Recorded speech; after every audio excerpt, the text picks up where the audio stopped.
오늘도 성령 충만을 사모하며 새벽을 깨우며 기도의 자리에 나오신 귀한 성도님들을 환영하고 축복합니다. 사랑과 은혜가 충만하신 하나님 아버지, 이 새벽도 우리를 기도의 자리로 불러주시고 하나님의 말씀 앞에 서게 하시니 진심으로 감사드립니다. 하나님의 크심은 말로 다 헤아릴 수 없고 하나님의 능력은 피곤한 자에게 힘을 주시며 하나님의 지혜는 측량할 수 없음을 고백합니다. 바다를 손바닥으로 헤아리시고 하늘을 손가락으로 측량하시는 창조주 하나님, 우리의 하루를 시작하며 하나님의 이름을 찬양합니다. 넘어진 자를 다시 일으키시고 기다린 자에게 독수리 같은 새 힘을 주시는 하나님을 신뢰하며 이 하루도 주님의 은혜로 걷게 하여 주옵소서. 담임 목사님과 사모님께 지치지 않는 성령의 능력과 하늘의 위로를 부어주시고 하나님의 음성을 따라 믿음의 길을 걸으며 온전히 모든 목회사역 잘 감당하실 수 있도록 지혜와 평강을 더하여 주옵소서. 원로 목사님과 사모님의 건강 지켜주시고 주의 교회를 위해 모든 헌신과 수고가 아름답게 열매를 맺게 하시며 하늘의 평안과 기쁨으로 날마다 함께하여 주옵소서. 다가오는 교회 행사들 가운데 하나님이 일하시는 역사와 은혜의 통로가 열리게 하시며 모든 준비 위에 기름 부어 주옵소서. 질병과 고난, 인생의 무게로 지쳐있는 성도들을 기억해 주시고 낙심한 이들에게는 위로를, 병든 자에게는 회복을, 혼란 가운데 있는 이에게는 말씀의 빛을 허락하여 주옵소서. 국내의 선교사님들과 개척교회 목회자들에게 오늘도 복음의 능력과 담대함을 더하여 주셔서 주의 이름이 열방과 땅끝까지 높임받게 하여 주옵소서. 군복무 중인 주의 자녀들을 지켜주시고 영적 보호와 육체의 안전으로 함께하여 주시며 그들이 거하는 곳에서 하나님의 사람으로 굳건히 서게 하여 주옵소서. 해외와 타지에 거주하는 성도들의 삶도 기억해 주시고 멀리 있지만 믿음 안에 하나된 공동체로 연결되게 하시며 그들의 걸음을 평탄하게 하시며 영혼이 잘됨같이 범사도 형통케 하여 주옵소서. 이 나라와 민족을 긍휼히 여겨주셔서 거짓과 혼란이 아닌 진리와 공의 위에 세워지게 하시며 세대 간의 갈등과 사회적 불안 속에서도 교회가 빛과 소금의 사명을 잘 감당케 하옵소서. 교회 직원 선출을 위한 공동회의를 통해 귀한 장로님들이 세워지게 하시고 교회가 어떠한 시험에도 들지 않게 하시며 귀한 하나님의 일꾼들이 온전하게 세워져 하나님의 뜻과 비전이 이루어지게 하옵소서. 천사 찬양대의 찬양 가운데 큰 은혜를 부어주시고 주의 임재를 찬양으로 준비하는 거룩한 사명을 잘 감당케 하여 주옵소서. 하나님, 이 하루도 주님을 앙망하게 하시고 우리의 약함 속에서도 하나님의 강하심이 드러나고 기다림 속에 새 힘을 얻는 큰 은혜를 경험케 하여 주옵소서. 예수 그리스도의 이름으로 간절히 기도드립니다. 아멘.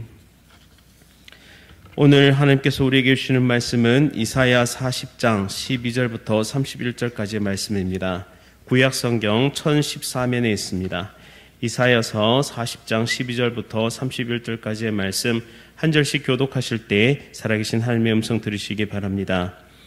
누가 손바닥으로 바닷물을 헤아렸으며 뼘으로 하늘을 쟀으며 땅의 티끌을 되에 담아 보았으며 접시 저울로 산들을 막대 저울로 언덕들을 달아 보았으랴. 누가 여호와의 영을 지도하였으며 그의 모사가 되어 그를 가르쳤으랴. 그가 누구와 더불어 의논하였으며 누가 그를 교훈하였으며 그에게 정의의 길로 가르쳤으며 지식을 가르쳤으며 통달의 도를 보여주었느냐. 보라, 그에게는 열방이 통의 한 방울 물과 같고 저울의 작은 티끌 같으며 섬들은 떠오르는 먼지 같으리니 레바논의 땔감에도 부족하겠고 그 짐승들은 번제에도 부족할 것이라. 그의 앞에는 모든 열방이 아무것도 아니라 그는 그들을 없는 것 같이 빈 것 같이 여기시느니라.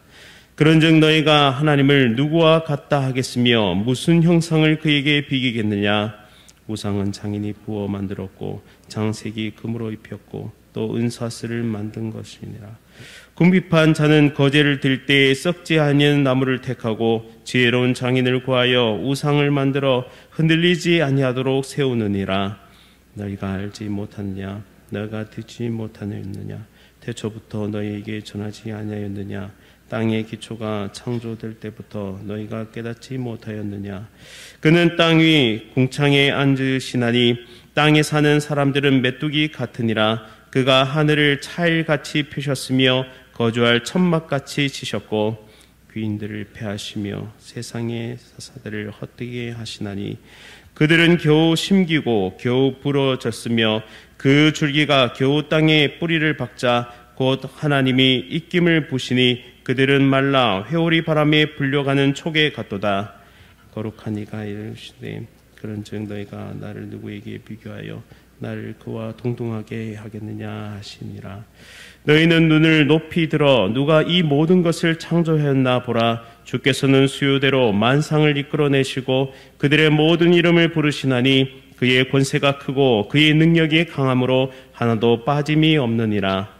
야곱아 어찌하여 내가 말하며 이스라엘아 내가 이르기를 내 길은 여호와께 숨겨졌으며 내 송사는 내 하나님에게서 벗어난다 하느냐. 너는 알지 못하였느냐? 듣지 못하였느냐? 영원하신 하나님 여호와 땅끝까지 창조하신 이는 피곤하지 아니하시며 곤비하지 아니시며 명철이 한이 없으시며 피곤한 자에게는 능력을 주시며 무능한 자에게는 힘을 더하시나니 소년이라도 피곤하며 곤비하며 장정이라도 넘어지며 쓰러지되 오직 여호와를 앙망하는 자는 새 힘을 얻으리니 독수리가 날개치며 올라감 같을 것이요 다른 박질하여도 곤비하지 아니하겠고 걸어가도 피곤하지 아니하리로다. 아멘. 기다림 속에 솟아나는 새 힘, 기다림 속에 솟아나는 새 힘이란 제목으로 말씀을 선포하도록 하겠습니다. 유다 백성들은 깊은 절망에 빠져 있었습니다. 나라가 멸망했고 예루살렘 성전은 불에 타 무너졌습니다. 왕은 포로가 되어 끌려갔고 많은 백성들도 바벨론을 끌려가 낯선 땅에서 노예처럼 살게 됩니다. 이때 이들은 묻기 시작합니다. 하나님, 지금 어디 계신가요? 정말 하나님이 우리와 함께 계신다면 왜 이런 일이 내게 일어났나요? 이사야 40장은 이러한 질문을 품고 있는 백성들에게 하나님께서 처음으로 주시는 위로의 메시지입니다. 이사야서 1장부터 39장까지는 주로 죄에 대한 심판과 경고의 말씀이지만 40장부터는 상황이 바뀌게 되는데요. 바벨론 포로를 살아가는 백성들에게 소망과 회복을 전하는 새로운 말씀이 시작됩니다. 어제 살펴본 것과 같이 너희는 위로하라 너희 하나님이 이르시되 내 백성을 위로하라 라는 말씀으로 그 위로가 시작됩니다. 오늘 본문은 바로 그 하나님의 위로의 중심 메시지인데요. 이 말씀은 절망 속에서도 하나님을 바라보며 기다리라고 하나님의 영원한 능력과 신실하심을 믿으라고 오늘 우리에게도 말씀하고 있는 하나님의 위로의 메시지입니다.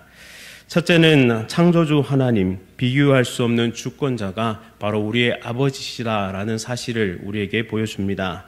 12절에 보시면 누가 주의 손바닥으로 바닷물을 헤아렸으며 라고 말씀하는데요.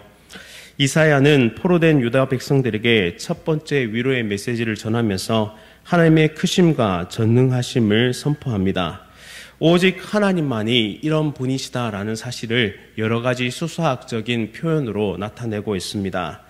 이것은 단순히 하나님의 위대함만을 말하는 것이 아니라 바벨론 포로로 끌려가 있는 이 유다 백성의 정서적 그리고 신학적 혼란을 바로잡고 그들이 미래에 대한 소망을 품게 하는 데 있습니다.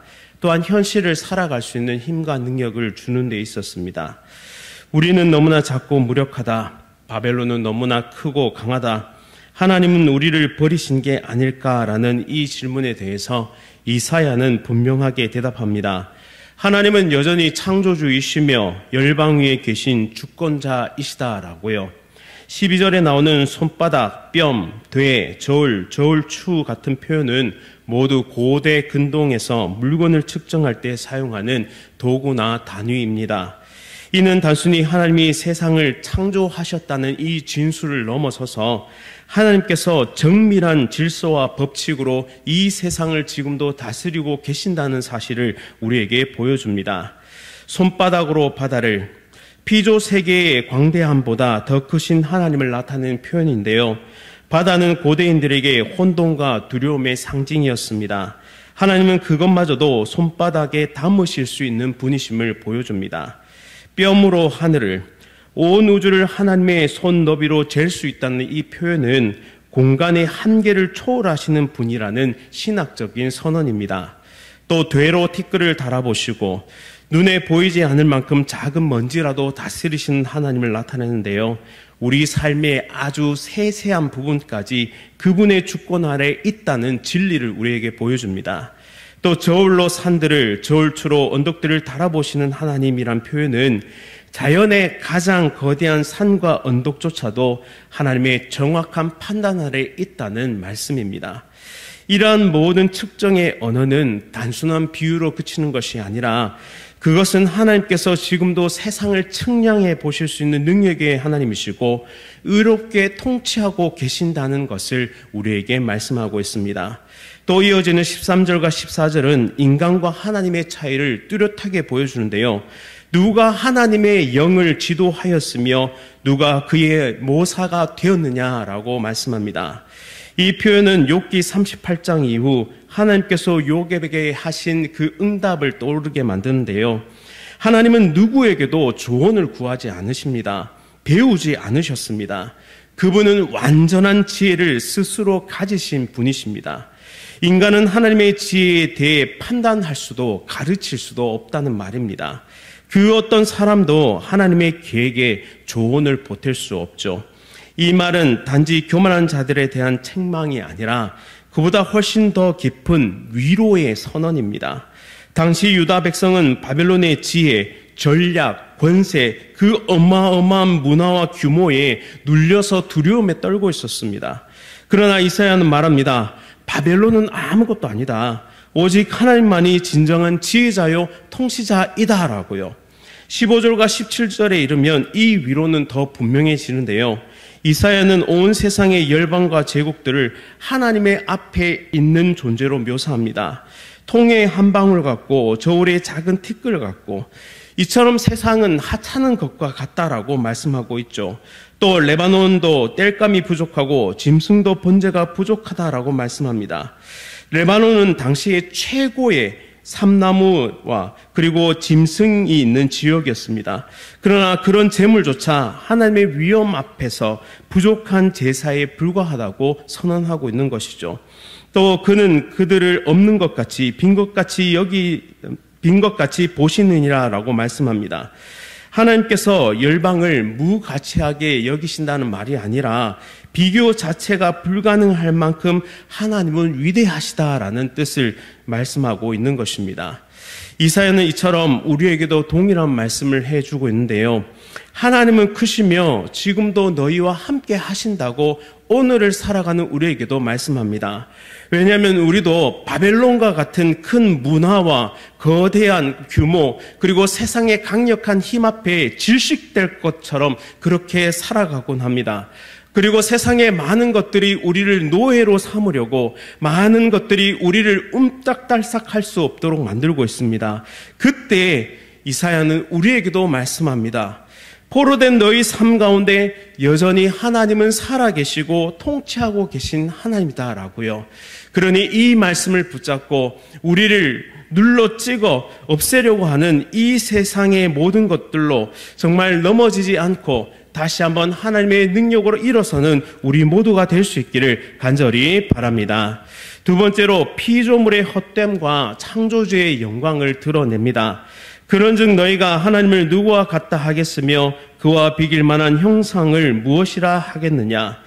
이사야는 앞선 대지에서 하나님의 크심과 절대적인 주권을 선포한 데 이어서 이제는 하나님과 우상의 비교를 통해서 그분의 유일성과 영광을 드러내고 있습니다.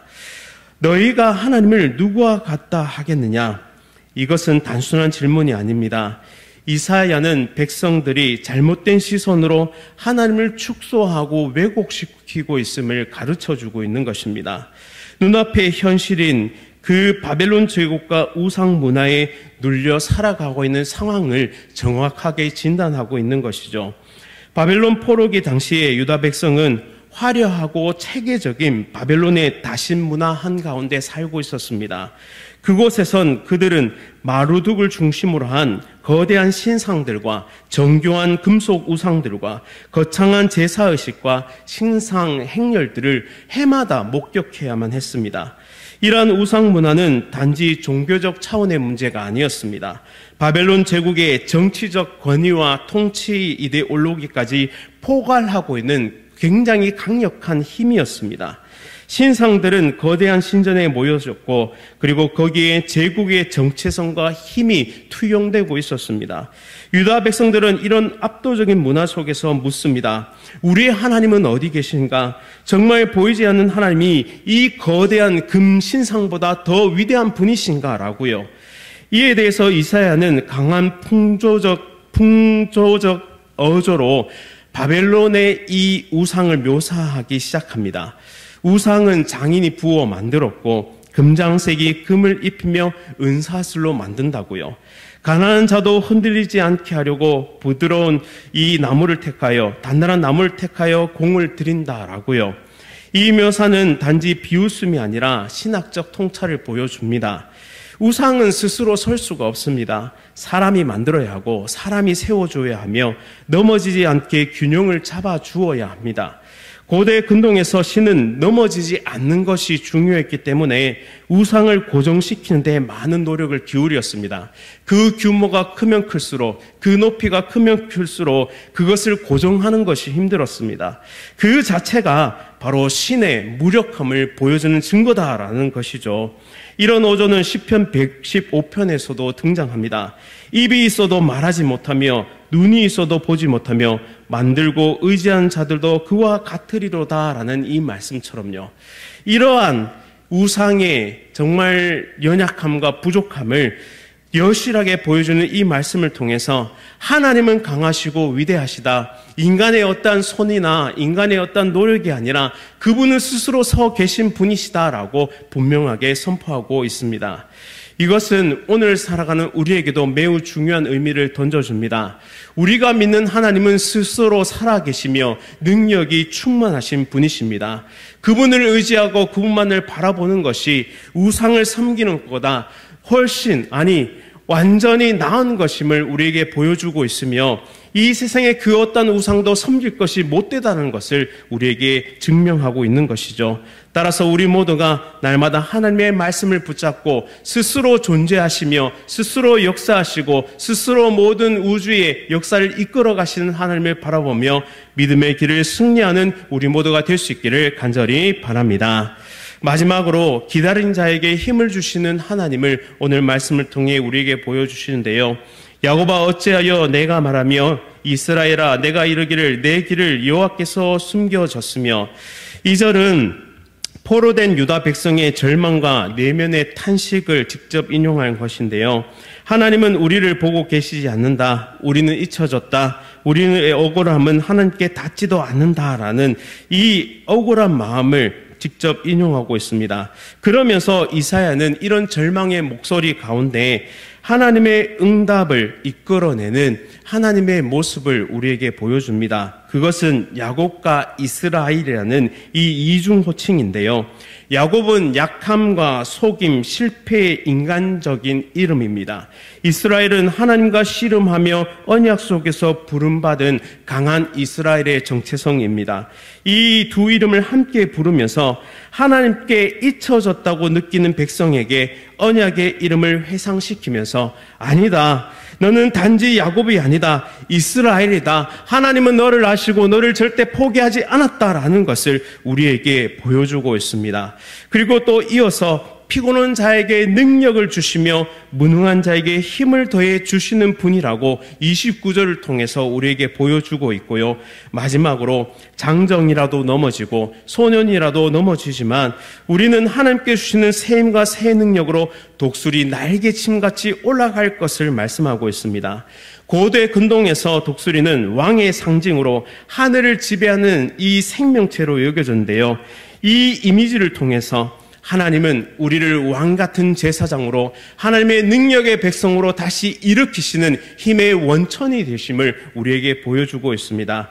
따라서 우리의 삶이 이 포로된 이스라엘 백성과 같은 절망과 고통의 순간 가운데 넘어져 있다 할지라도 하나님은 우리를 세우시는 분이심을 믿음의 눈으로 보시기 간절히 바랍니다.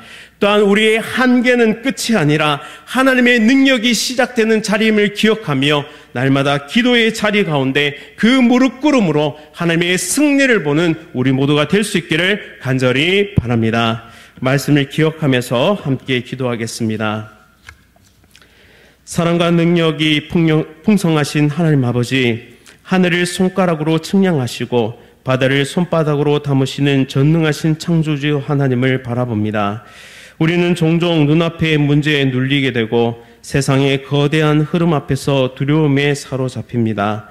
바벨론과 같은 현실 앞에 하나님을 잊고 인간이 만든 우상에 기대려 했던 유다의 백성들처럼 우리도 때로는 보이는 것에 마음을 빼앗기고 하나님을 작게 여겼음을 고백합니다.